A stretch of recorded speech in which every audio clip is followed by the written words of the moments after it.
Hey, I'm John Cannell, and today on Preppy Kitchen we're making a deliciously decadent tiramisu. So let's get started. First off, you're gonna wanna brew 1.5 cups of espresso or very strong coffee. Let it come to room temperature and then pour that into a medium bowl. To this coffee, we're gonna add 1/2 cup of dark rum. This is what we'll soak our ladyfingers in. This gives us the punch of flavor that makes our tiramisu so delicious. I'm gonna give this a quick stir. If you wanted to, you could omit the alcohol and just have 2 cups of coffee, or you could add more alcohol and have dark rum with Grand Marnier or like a nice orange liqueur. You could use an amaretto. You could have a coffee liqueur like Mr. Black or Kahlua. This could be so personalized and have so many different flavors. So use your favorites and have fun. I'm gonna set this aside and we'll use this again when we assemble our tiramisu. Now grab a large bowl along with 16 ounces of mascarpone. This, if you haven't had it, is so delicious. When I was a little kid making tiramisus, which was one of my favorite things to do as a child, I had to go to an Italian specialty store with my mom to get mascarpone because it was not at the grocery store. Things have changed and you can find mascarpone at almost every grocery store now. If you haven't had mascarpone before, imagine heavy cream, but it's the consistency of cream cheese. So it's just rich, lovely flavor. It's like eating whipped cream. In fact, you can add mascarpone to whipped cream to create a more stable frosting for cakes because the flavor is so compatible. To the mascarpone, I'm adding a 1/4 cup of dark rum now. In my humble opinion, a tiramisu is a boozy dessert. If I ever have one that doesn't have alcohol, I am extremely disappointed. However, if you want to make this for kids, you could totally eliminate it, I get it. It'll still be delicious. Add this in and you could whisk this in or use your hand mixer. We just want to have it nice, creamy, and consistent. It smells so delicious already.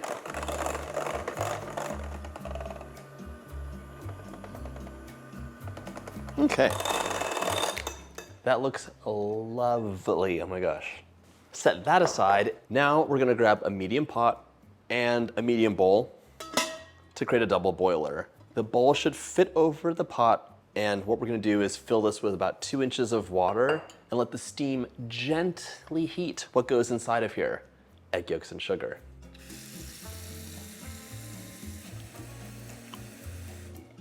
Place that over medium heat, and we're gonna bring that to a simmer. Now we're gonna create the delicious heart of the tiramisu, the zabaglione. This is gonna be a combination of 6 egg yolks, gently heated up with sugar. So separate the whites out. You can freeze these for later. Make a healthy omelet or a delicious meringue.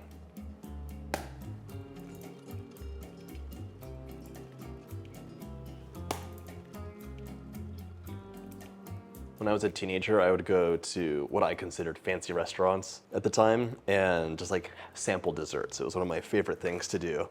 And tiramisu was my favorite thing to enjoy at a restaurant.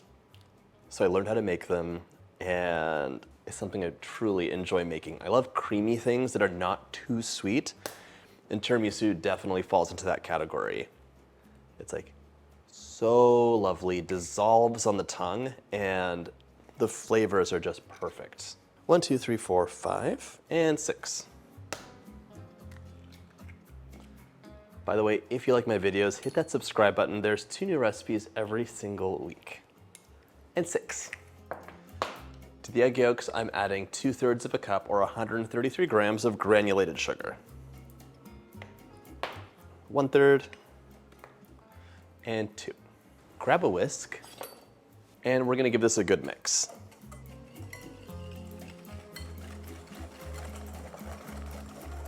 A nice gentle heat will cook the egg yolks to 160 so they're food safe, and also help dissolve the sugar and give us a lovely custardy base to hold the tiramisu together. Once this is nice and combined, we can pop this onto our simmering water and just hang out and whisk this constantly until it's a beautiful light color and slightly thickened. So tiramisu falls into the category of beloved Italian desserts that are actually not that old. So The modern version of tiramisu, I think of as like a 1980s dessert, but probably originated from the 60s or 70s and then became popular in the 80s. But it's not like it came from the 1670s, it's the 1970s. It's a very new dessert, and is a testament to how delicious it is that it became that popular that quickly and is thought of as a classic. So as I whisk, you can see the sugar starts to dissolve, the color becomes lighter, and with continued heat and whisking, about 5 to 8 minutes, you'll end up with a beautiful light pastel color. In case you haven't had tiramisu before, layers of this lovely creamy mascarpone with ladyfingers that are soaked. Ladyfingers are dry and airy cookies that are perfect for dipping. You could enjoy them with your coffee in the morning, or you could dip them in a rummy coffee mixture and then layer them with mascarpone to create a beautiful dessert. They're actually really easy and fun to make. However, almost no one makes them. I think I have a video for that on the channel. I definitely have a recipe for that on the blog. So if you wanted to make some as a project, go ahead. You can put some of your egg whites to use. But they're really easy to buy at the market, and they still taste delicious, especially since we're dipping them and they're gonna be surrounded by the mascarpone mixture. Okay, so I'm 4 minutes in, and right now I have a lighter color. I can see the sugar's dissolved because there's no little granules hanging around, and it's starting to thicken up. It's getting close.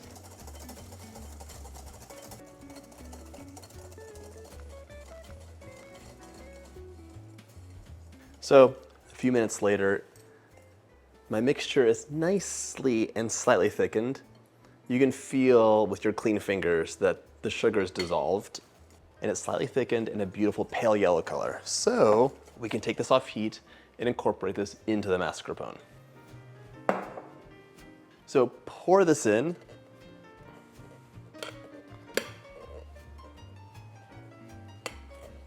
I love the play of colors. And now we can incorporate this together, and it's easiest with your hand mixer.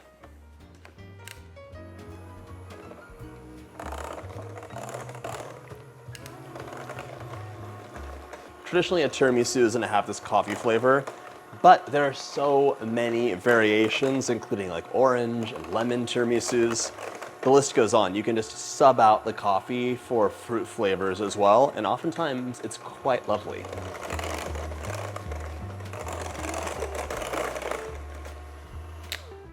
Beautifully incorporated. You can scrape the bowl down just to double check. And you can see it is quite slack right now as it's pretty hot. Needs a little bit of time to chill out and set up.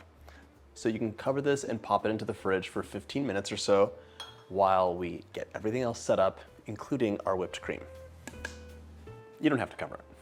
Into the bowl of my stand mixer fitted with a whisk or a big bowl and a hand mixer, 2 cups of cold heavy cream, and 2 teaspoons of vanilla. Mix it up starting on low, working all the way up to high. And we want beautiful soft peaks. So just keep an eye on it because it happens so quickly. If you have bad luck whipping cream, here's my advice. Whisk the bowl and the cream in the fridge until you're ready to use them so they're nice and cold. And then keep an eye on this and whisk until it is almost there, and then finish it off by hand. It's so easy to over whip cream when you're using a mixer.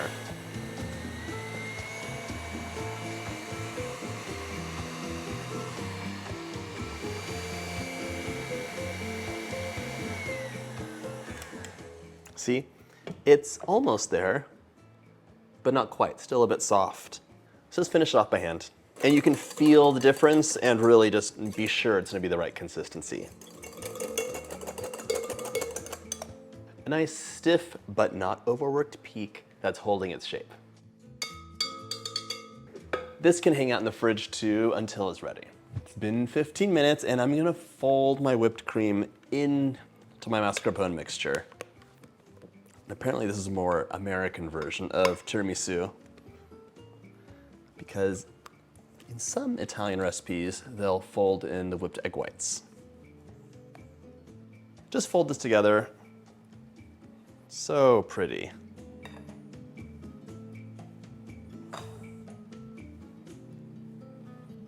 You want to mix until there's no remaining streaks, and if you're having some trouble with your folding, skirt the bottom of the bowl, bring your spatula up, and cut through the middle before repeating that. And you just kind of turn your bowl and keep folding until it's all gone. But you can use a whisk towards the end of this process just to bring it together.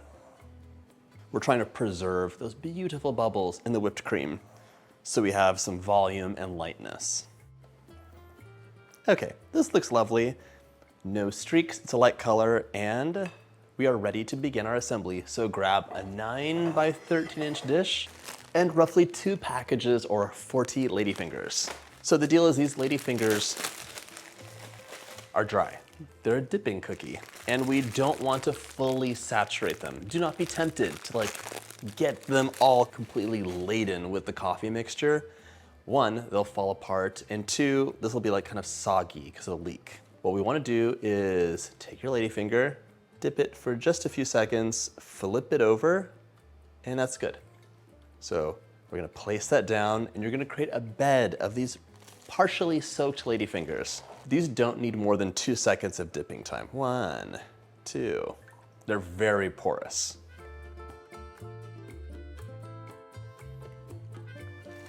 Because the dipping time is so brief, you don't want to dip more than 1 or maybe 2 at a time.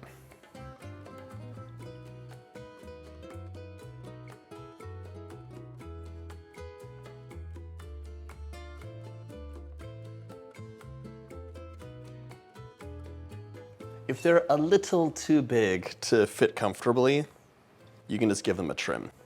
And now you have a little soaked cookie to nibble on.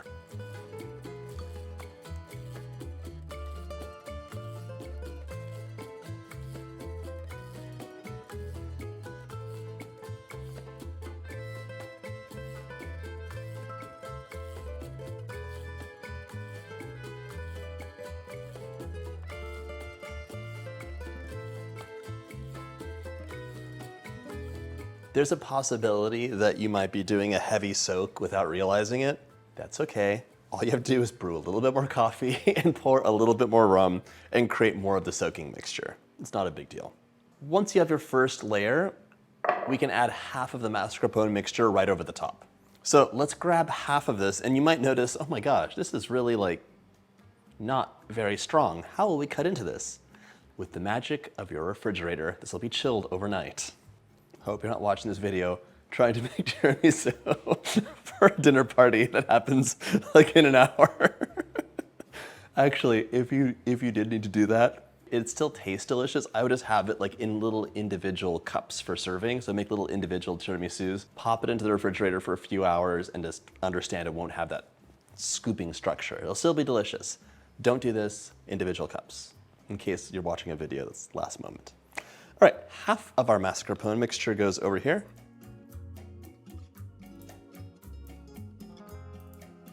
Use an offset spatula to smooth this into a nice even layer. So satisfying.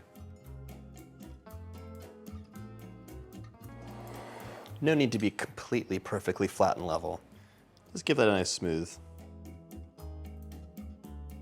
Continue dipping.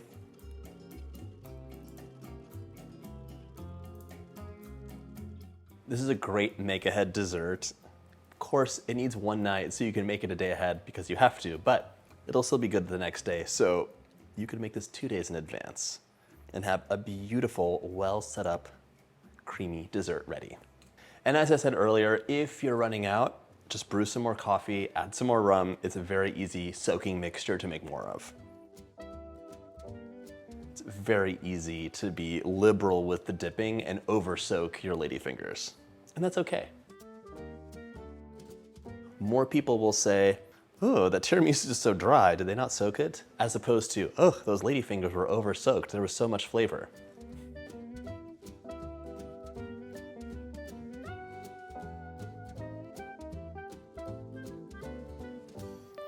all my ladyfingers are placed, let's add the remaining mascarpone on and smooth it out.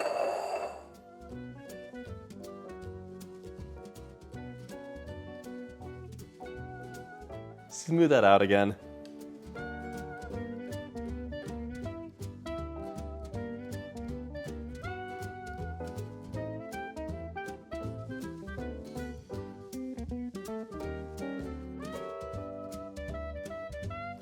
Now we're gonna grab about 1/3 of a cup of cocoa powder. I like to use dark or Dutch processed cocoa powder for this. It just looks nice, but it's up to you.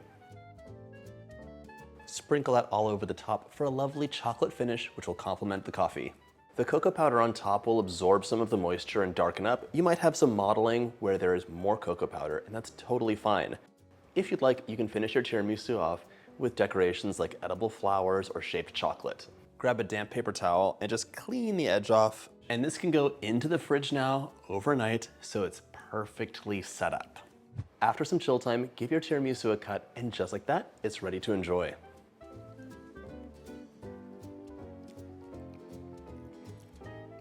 Creamy, boozy, but still light. It's not too sweet, it's not too heavy. It is a perfect way to end your meal or start your day. I hope you get a chance to make this delicious dessert, and if you like my videos, hit that subscribe button and check out my Italian playlist.